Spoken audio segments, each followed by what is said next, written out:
We are Steve and Jill. Together, we've been buying and reselling land since the 90s. Our data-centric approach leaves our buyers asking, how can you sell it so cheap? Here on the Land Academy Show, We answer that and more. I'm Steve and Jack Butala. and I'm Jill DeWit, and this is the Land Academy Show. I almost forgot. You know why? I was thinking about the topic today, and I didn't write them down because there's three things I need to cover today. I got one locked in, and I gotta reel in 2 and 3. This is episode number 2196, as Jill said. Talk amongst yourselves for a minute. Today, Jill is going to talk about the first 3 questions to ask a land seller on the phone. All week this week, Jill and I are talking about speaking with sellers in the 2025, in 2025. Things are there's a perfect storm of real estate, and it's a great time. Geez, don't take my word for it. Go out on the internet, see what Grant Cardone's saying, see what everybody else is saying. We're all kind of saying the same thing because this isn't our first rodeo. Yesterday, or on Monday, we talked about what the land and house seller profile looks like in the mid-2025. On Tuesday, yesterday, we talked about how to target land sellers who are most likely to sell at market value or below market value. And today, Jill's going to talk about these 3 questions. Before that, each day on the show, we answer a question from our Land Academy member Discord forum, take a deep dive into land-related topics by popular request. Okay, so Chip wrote, "Hello, Land Academy members. I have been an investor and a licensed broker in Florida for a long time. I have my own brokerage in Florida, but for the past 12 years or so, I've been the broker of record for another investor in Florida, in which he basically just pays me a flat couple $100 per transaction and covers the cost of licensing, etc., to set up their brokerage here. For my land business, my primary niche is large tracts, like 100 plus acres in Florida and Texas, and then I resell them to a network of buyers that I've worked with for years." Sounds like a great setup. Right? "I'm looking for someone who's a licensed broker in Texas that could be my broker of record in Texas, so I can open a virtual office there too. I've run into situations where the numbers didn't quite work on a deal, and I've had to refer it to another broker in Texas. I would just prefer to list the properties that I didn't purchase because they're usually of significant value. I can reach out to others, but I'd like to work with someone just within our Land Academy community. Let me know if this completely hands-off opportunity might work for you. Thanks in advance." Super cool. Partnerships being made and formed, and people helping each other in Land Academy. So there's no question here. It's just a typical exchange between Land Academy members that I'm trying I'm trying to more accurately communicate what really goes on in our Land Academy community to other like-kind thinking people so that you can get on it too. Yep. That's what this is all about. Thank you. Today's topic, the first 3 questions to ask a land seller when you get them on the phone. Okay, so let me explain what's happening. I'm changing the script, not because it's 2025, not because we do land deals different, not because, something I just felt like it. It was stale. No, I'm changing the script because of the times. So it's a unique situation that we're in right now. We talked about it. That's kind of the whole theme this week is what's going on in 2025, and gosh, how do we pivot and get the right deals and make sure we're not wasting time. This is what's going on, and this came to me because of the phone conversations I'm having. I didn't even realize I was doing it. You just kind of start doing it, and then I was coaching someone on a call the other day, and I went, "You need to stop right now, and this needs to be your number one question." And then I thought, I need to be sharing this with everyone. You need to know this. People who are calling you now are calling you because they need the dough. They're not, because remember, especially if you're in Land Academy and you've been listening to us for a while, you know how we price things and how we're pricing things now even more aggressively. So the people that are calling you back, they're not, you're not sending things at retail, right? That's not where this is going. It's going down and not up. So our offers are going down too. It just makes sense because we're buying for less and selling for less, but we're still making our same dough in the middle there. So the people that are calling you back, it's not like ka-ching, yay, our ship has arrived, baby. This is it. No, they are really calling you because they need you. So instead of wasting this time too, I want you to cut to the chase, because for me, especially with the volume that Jack sends out, my phone volume can be really, really busy, especially, by the way, with the decades of mail that we have sent. We are getting calls from 10, 20 years ago. Not kidding. People put our letters in their file, and then on a rainy day, like now, they're going into that file and calling, and they're relieved that our phone number hasn't changed.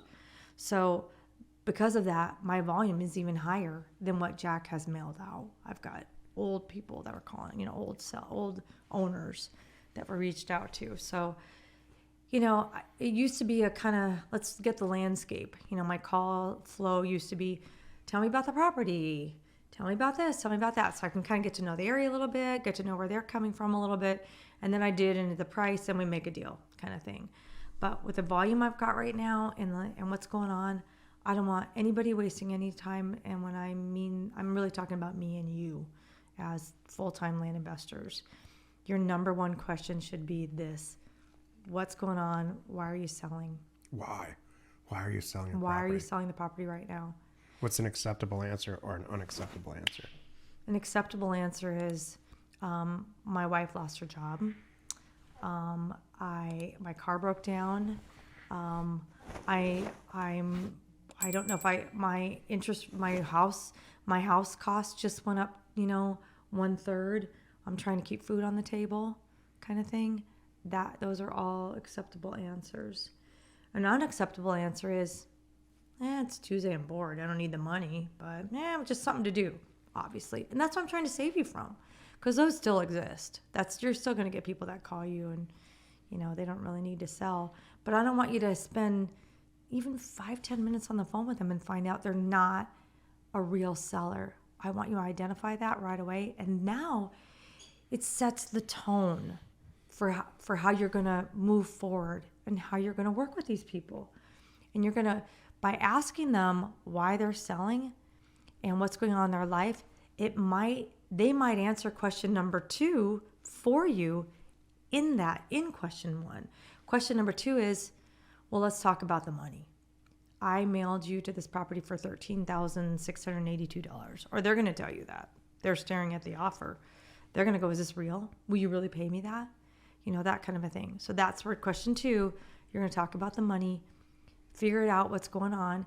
Remember, you mailed for $13,000, but they told you in question number 1, they need $15,000 to pay off fill in the blank to survive right now. So now you already kind of know where they're coming from, and you might be able to adjust that price. So when you ask them and you're talking about money, I know you told me you need you need $15,000. I offered you 13.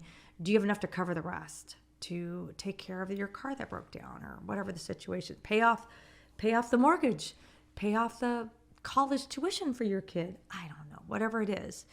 So that's question number 2. And then question number 3, again, it might come up in number 1 depending how good you are, but you need to have this in here, and that's why it's an important question. Number 3, if you haven't covered it yet, is how fast do they need it? What is the timeliness here? Convenience. Yeah, what's the speed that they need you to close? Because a lot of things will change in number 2, which is price, because you can do number 3, which is fast. They might say, okay, if I can get 10 grand from you now, that's going to tide me over. And you said I can do it by the end of the month. I'll take it, Jill. Let's go. And I'll make that happen. Let me put this in perspective about what's going on in 2025. When I started this in the 90s, we would send out offers for property for $500 in certain select markets. We would like to buy your vacant property in the middle of nowhere for $500 because I'm sure you're tired of paying the taxes. And we just got flooded with signed offers back. No one was doing it before. But what was really going on is there was no effective way for a regular person like you and me or Jill or any of us to go out on the internet and find out what the value of that asset was. So 5 acres in the middle of New Mexico, $500 sounds pretty good to somebody who's inherited it and they're tired of paying the taxes, or for whatever reason, however they owned it, ended up owning it. They just don't care. They don't know what it's worth. All they know is that they probably call a broker well, 2 years ago, the broker said, the properties were probably worth $2,000. I'm not going to list it because my commission's too low. I wish you the best. And then they paid 2 more years of property taxes, and they call me and they say, I don't care what it takes. $500 sounds great. What do I do next? And that we won because we caught the crest, the data crest of the wave. We knew what it was worth and what we could sell it for. We had access to that information because I created a lot of it out of data. That's not the situation now. You can type in your address or look at your piece of property very, very, very quickly and easily on the internet, meaning the sellers know what the vast majority, if not all sellers, know what their property's worth.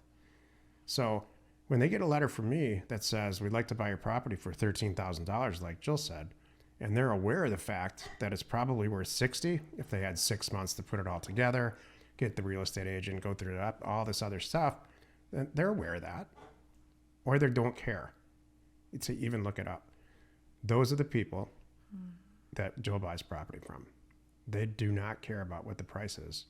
We just bought a house for $135,000. And I happen to be in meet the seller, which almost never happens. And he's having a life event, and he's like, I wish you guys the best on this deal. Mm-hmm. I don't care what happens. I don't care. Mm-hmm. So, Jill, the whole point of this topic is get the answers to these 3 questions, and then you're going to decide whether or not you can move forward. Exactly. Then you find out more. Once you're on the same page with them, like, great, what do I do? I know why they're selling. The price is great. I know how fast it is. Now you've qualified this seller, and that's what you really need to do. You guys are on the same page. You know, you're in the ballpark. They need the dough. Now you go back. It's much easier too, by the way. Now you go, all right, I'm going to sit down tonight, do my due diligence, and I'll call you back tomorrow, Mr. Smith. Does this same time work for you? And and then you go down your regular path from there. I'll save you. By the way, 10 years from now, it's going to be something else. It'll change. And it'll all be based on data. It'll be a race to the first people because we have amazing data on, I don't know, life events as they happen. I expect at some point AI will be telling us when divorce papers are signed, True. When people stop paying their water bill, when the HOA is starting a legal proceeding to collect past due HOA fees. There's the life events. We're not tracking that yet. Huh. Sounds like you're actually, maybe you kind of are. I am. Thank you. We're going to save that for Land Academy 6.0. We'll see. Join us tomorrow where we discuss how long does it take to flip a property in mid-2025. You are not alone in your real estate ambition. We are Jack and Jill. Information and inspiration to buy undervalued property. We hope you find our content valuable, and we appreciate your support. If you have not already, please check out our channel and hit the subscribe button. And your comments and suggestions help us to create the content you're here for. Hitting the like button helps to support our channel's algorithm and gauge your interest for future shows.